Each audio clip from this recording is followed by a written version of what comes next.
اسلام آباد high court نے انتظار پنجھوتا کی بازیابی کے لیے ایس ایس پی انویسٹیگیشن کی سربراہی میں ٹیم تشکیل دے دی۔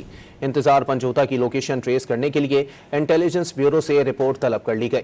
مزید جانتے ہیں ڈان نیوز کے نمائندے طاہر نصیر سے۔ طاہر، مزید بتائیے گا۔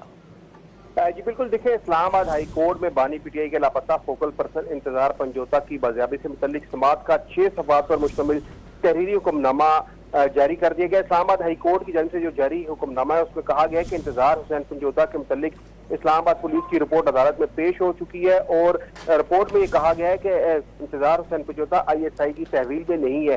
ایس ایس پی انویسٹیگیشن کی سربراہی میں خصوصی ٹیم تشکیل دی گئی ہے، جبکہ ایس ایس پی انویسٹیگیشن اس کیس میں پولیس کے فوکل پرسن بھی مقرر ہیں۔ عدالتی حکم نامے میں یہ بھی کہا گیا ہے کہ S S P focal person Faisal Chaudhry advocate کے ساتھ رابطے میں رہیں گے۔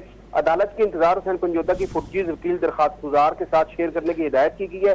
حکم نامے میں یہ بھی کہا گیا ہے کہ عدالت کو بتایا گیا کہ انتظار پنجھوتا کی لوکیشن ٹریس کرنے کے لیے آئی بی کو خط لکھا گیا ہے۔ آئندہ سماعت سے قبل آئی بی رپورٹ عدالت میں پیش کرے گی۔ تحریری حکم نامہ چیف جسٹس اسلام آباد ہائی کورٹ عامر فاروق نے جاری کیا، اور کیس کی مزید سماعت 21 اکتوبر تک کے لیے ملتوی کی گئی ہے۔ جی بہت شکریہ طاہر۔